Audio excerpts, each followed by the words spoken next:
What's up, everyone? Welcome back to the LFC Transfer Room YouTube channel and another episode of Red or Dead. And we have the reigning champion, Mr. Jack Edwards, here with me. How are you, pal?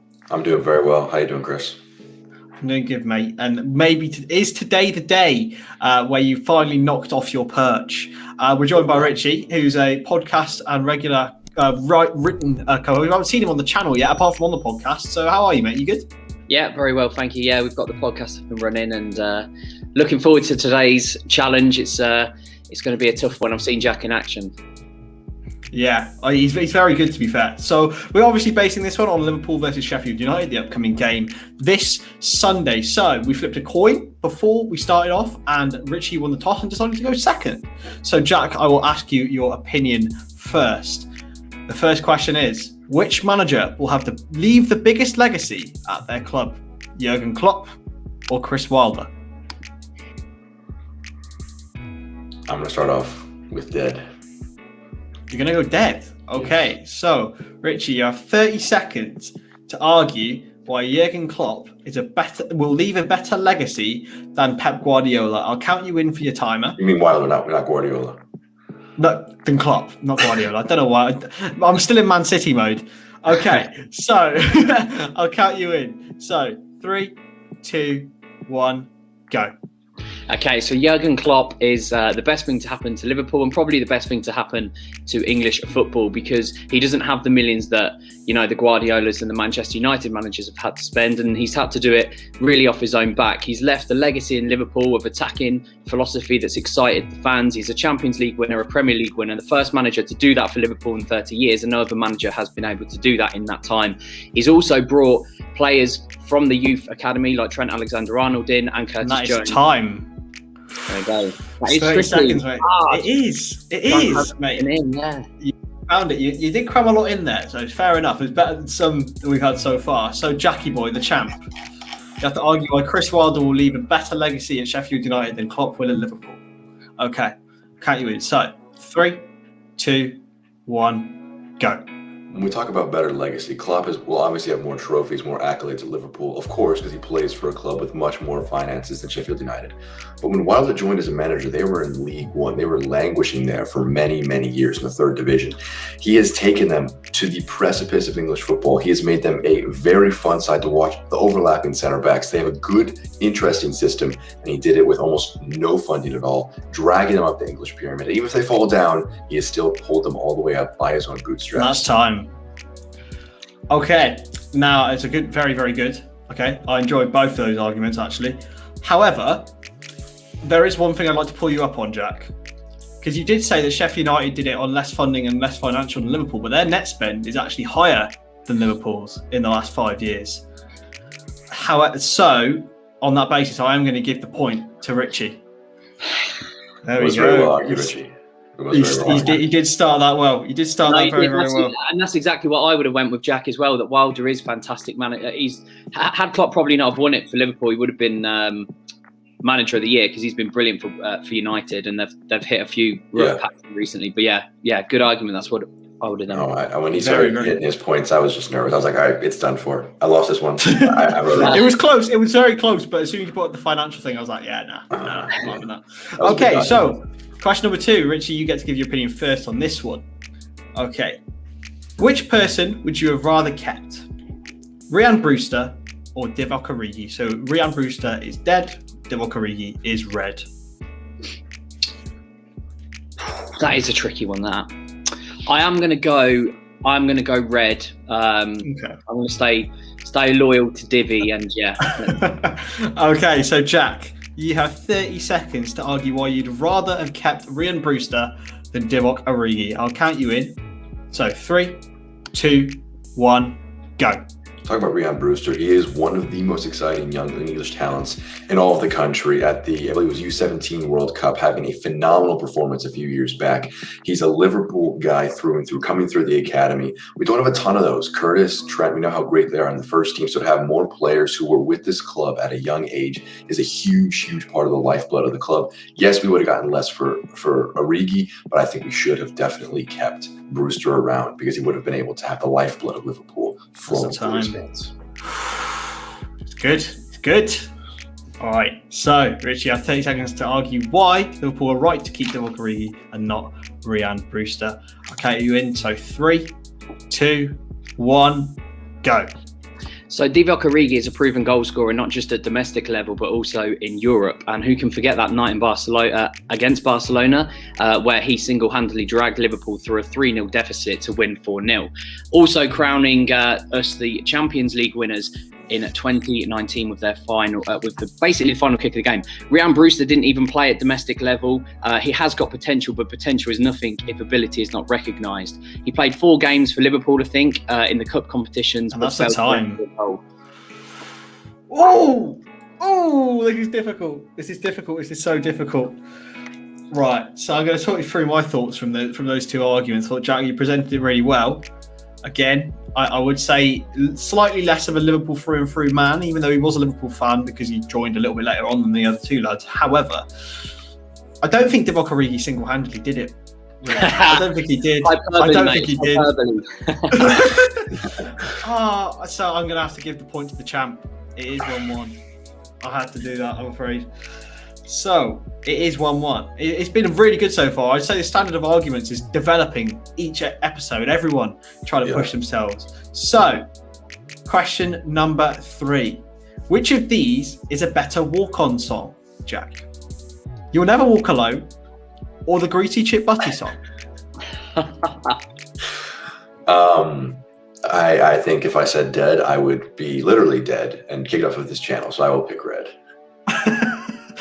So, Rich, are you, just to check, are you familiar with the Greasy Chip Butty song?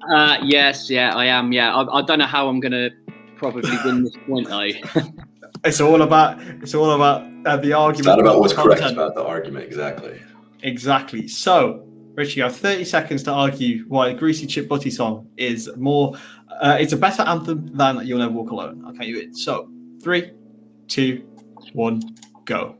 Okay, so the Greasy Chip Butty song was actually originally sung by Rotherham United and a fan called Terry Moran. And I know that because I wrote about the anthem You'll Never Walk Alone.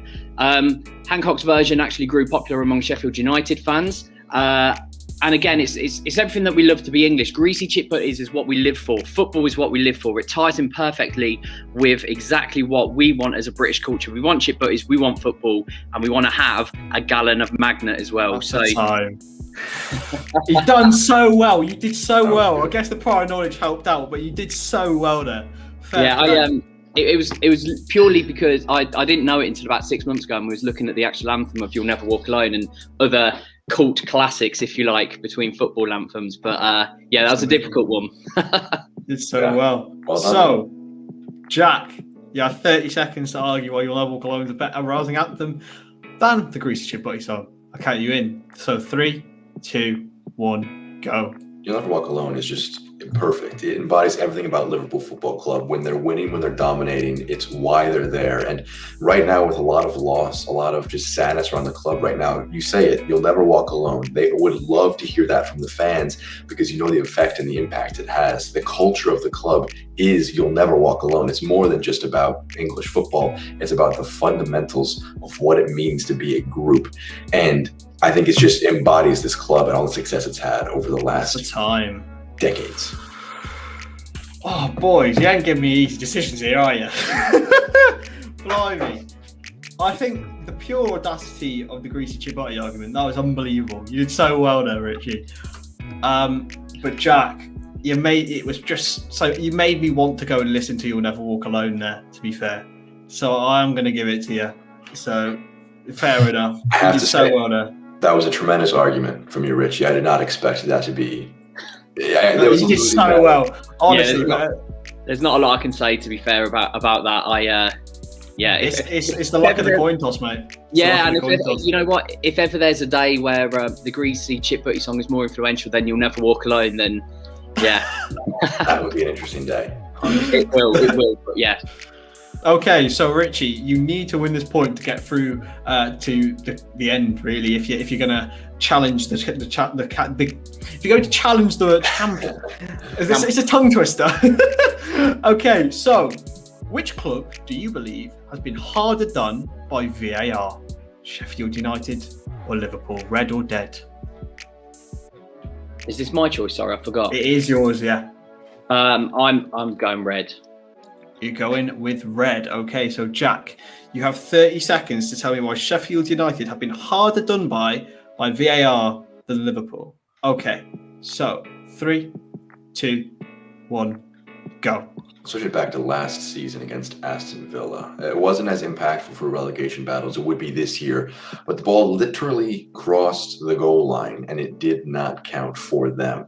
I think that was fundamentally one of the biggest errors in VAR in the last since it's been initiated, and it was against Sheffield United, where a ball literally was across the goal and it met every definition of a goal, but because of some flaw, you can't just look at it and say, well, that's across the goal line. It's not a goal. And fundamentally, that trumps any and that's error. The time. Okay, so Ritchie, 30 seconds to tell me why Liverpool have been harder done by than Sheffield United by VAR. I'll count you in. So 3, 2, 1, go. Okay, so Liverpool are the hardest team done by VAR with a score of -6. That means that we have been affected by VAR 6 times where it's affected the outcome of the game. We only really need to look at the Mane goal or the Henderson goal against Everton to see that happen as well. An exact replica of the goal happened a couple of weeks ago, and that goal was given. So again, hard done by VAR. Even in that game, Jordan Pickford should have been sent off from VAR, again not given. -6 is That's the highest team. Oh, okay. It's so difficult to get it in 30 seconds. I know. So, here are my thoughts. I thought you both presented your arguments well. You stuck to very few points and did them broadly. However, what I will say, Jack, is that you did point out that thing against Aston Villa last year. Now, that is not a VAR error. That was a goal line technology error. I know. So, that has made me go for the inclination that I will have to give the point to Ritchie there. I would as well. So there you go. And as well, like that was ridiculous. Like they forgot to turn on the goal line technology. Painful. That was unreal. But there we go. So we're gonna have to do it again. I promise you. All right. This is not fixed. I'm just thinking out loud. All right. So, Jack, Ritchie, you'll have to call it. It's a coin toss, so you can give their opinion first on the final question.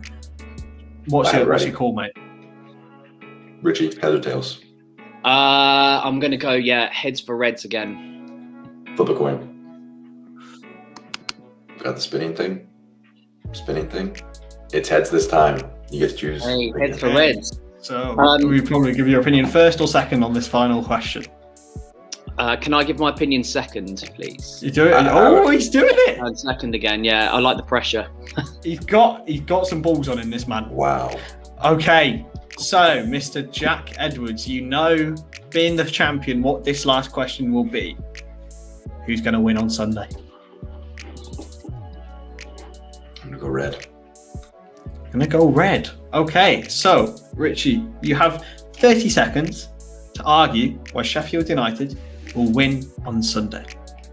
Count you in. So, 3, 2, 1, go. While Sheffield United are rock bottom and lost 3 in a row, Liverpool have actually lost 4 in a row. Also, we are now looking at our 19th pairing, centre-back pairing of the season. And against someone like Sheffield United, who are very strong at the back and who can get hit on the counter-attack. They've been in fine form. They've beaten Manchester United doing that. I think this Sunday is an opportunity for Chris Wilder to build momentum and to beat another big team in Liverpool, mainly because of the centre-back pairing, because midfield is inconsistent and our front three, apart from Salah, are not scoring goals. Also, we don't know what's happening with That's the time. He did well. He did so well there. Okay. So, Jackie boy, it's time to save your crown, and it's going to be a tough one. Why Liverpool will beat Sheffield United on Sunday. So I'll count you in. 3, 2, 1, go. You mentioned recent form, but I think just the lack of quality in the Sheffield United team. Big loss, Jack O'Connell, his long-term injury for most of the season. It's really hurt them as a squad overall. Liverpool have their injuries, of course, but I expect them to play an actual centre-back pairing. Fabinho might not be back, but in the midfield, you could get Keita back. Yoda may be too soon for him, but there is so much that is needed to improve with this club. With the loss of Alisson's father, the loss of Klopp's mother, there's too much at this club that they need to eventually break out of this scoring dud. And that's the time. Okay. So before we do it, pause this video right now and comment who you think has won. Okay, so count you back in.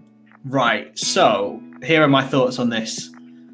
I thought that both arguments were excellent. I really did, and they both did really well. Throughout the whole thing, I think it's the best quality of arguments we've had so far. However, Jack, you did, again, you went into the fact of what needed to improve at Liverpool when you're arguing for them to win. And for that reason, and for the fact that Ritchie's argument was very good, I am going to give the point to Ritchie and therefore the crown. So there we go. Fair play, mate. That was very well done. He did extremely well. So Ritchie, you are the new champion, mate. Congratulations. Thanks. You, a great argument. And again, I agree with everything, that you say. We need to break something that whatever's happened at the club, it does need to break. And this is a perfect opportunity, I think, on Sunday for us to go out and really, play football like we can and just be fearless now. So right next to this, next to your faces, I had their schedule, and I should have just said they can't score, which is our big issue, is we concede so much. I forgot. Well done, Ritchie. That's how it is. So Ritchie is the reigning champ. One last thing I want to say before you wrap us up, Chris, is massive respect for letting me pick the opinion and still going on and winning the thing. That's I respect you for that. To be fair, that is a big bollocks move from Ritchie there. So going second obviously works. We'll see Ritchie in the next episode. You won't be seeing Jack for the first time. I'm so sorry, Jack. No, it's okay. He's broken his heart. But there we go. Thank you very much. Beginner's luck, mate. Beginner's luck. What were you? 3-0 were you? I believe it was 3. Yeah, that'd be I think 3 in a row is a good streak. I don't think I'll be emulating that. So well done. There won't be very many to do it again, I don't think. But I'll have to come on soon. Someone else will have to host. I don't back myself. You could do that next time. Actually, that'd be a show. Yeah, I don't back myself against that, to be honest, after witnessing that. But anyway, thank you very much for watching, everyone. It's been a massive pleasure. We've seen the champion finally knocked off his perch. We will see you all in the next video. Make sure you subscribe and see you later. Bye.